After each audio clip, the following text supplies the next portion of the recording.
Hi friends, welcome back to நம்ம channel. So காரோட performance, அதாவது இன்ஜினில் வந்து முக்கியமான ஒரு சின்ன பார்ட் பார்த்தோம்னா ஸ்பார்க் ப்ளக்.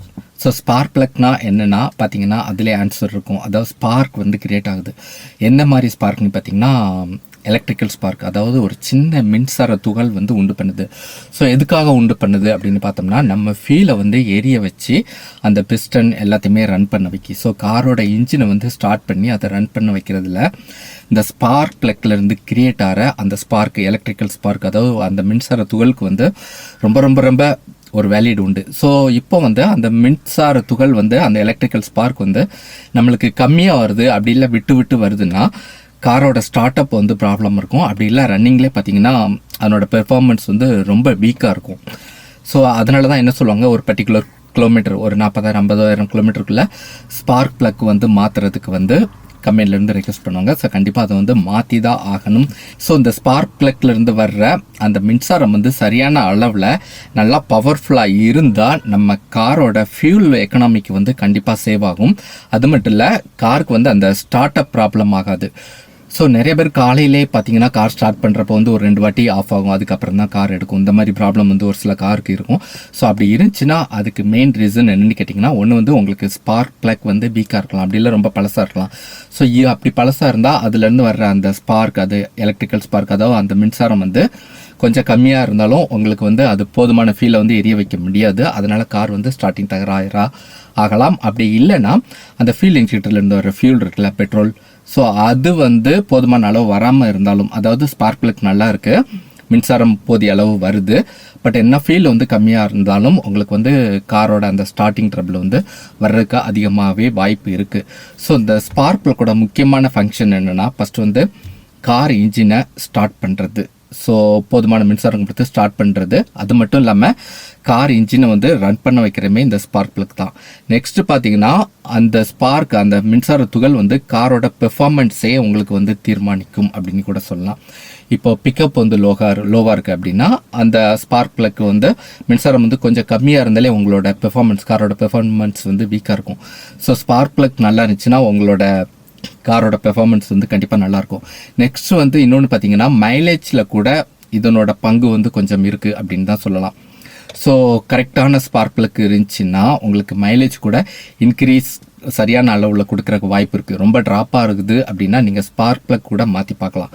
ஸோ இப்படி ஸ்பார்க் ப்ளக்கோட ஃபங்க்ஷன் பார்த்திங்கன்னா ரோல் ரொம்ப முக்கியமானதாக இருக்கிறதுனால இதுக்கு முன்னாடி வந்த ஸ்பார்க் ப்ளக்லாம் பார்த்தீங்கன்னா ஒன்று காப்பரில் இருக்கும், அப்படி இல்லை பிளாட்டினம் அப்படின்னு 2 மெட்டீரியலில் கிரியேட் பண்ணாங்க. பட் இப்போ வந்து அதிகமாக கம்பெனியே யூஸ் பண்ணுற ஸ்பார்க் ப்ளக் என்னென்னு பார்த்தீங்கன்னா இரிடியம் ஸ்பார்க் ப்ளக்.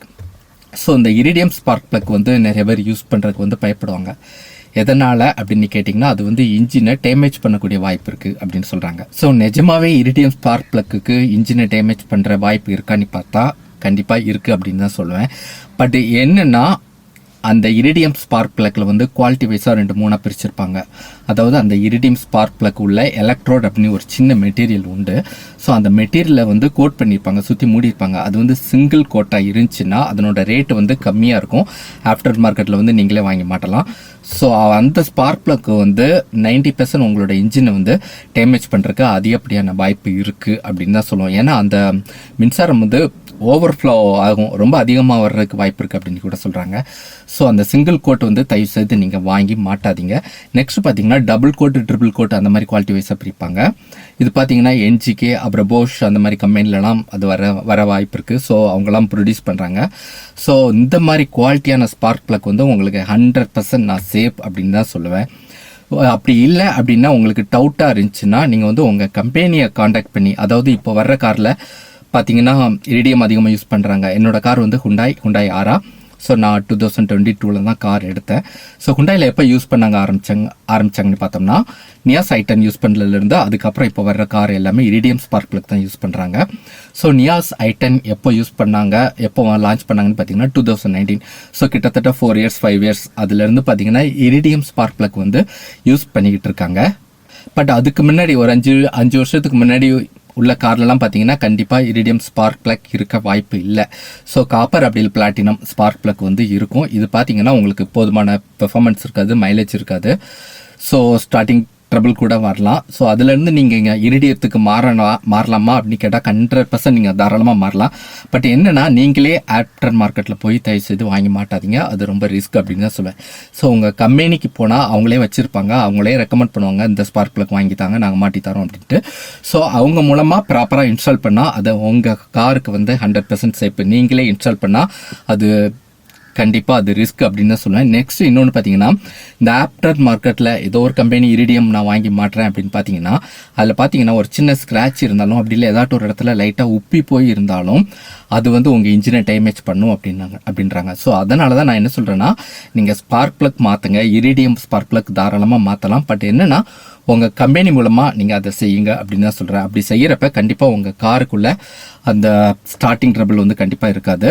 போதுமான அளவு பெர்ஃபார்மன்ஸ் இருக்கும். எவ்வளோ பெர்ஃபார்மன்ஸ் அதனால் கொடுக்க முடியுமோ அவ்வளோ கொடுக்கும். நெக்ஸ்ட் பார்த்தீங்கன்னா மைலேஜும் ஃபஸ்ட்டை விட பெட்டராக இருக்கும். ஸோ என்னென்னா ஸ்பார்க் பிளக் வந்து இரிடியம் பெஸ்ட். அது எப்போன்னா நீங்கள் உங்கள் கம்பெனி மூலமாக நீங்கள் சூஸ் பண்ணுறப்ப நீங்களாக டிசைட் பண்ணி ஆஃப்டர் மார்க்கெட்டில் வாங்கினா அது எந்த அளவுக்கு சேஃப் அப்படின்னு சொல்ல முடியாது.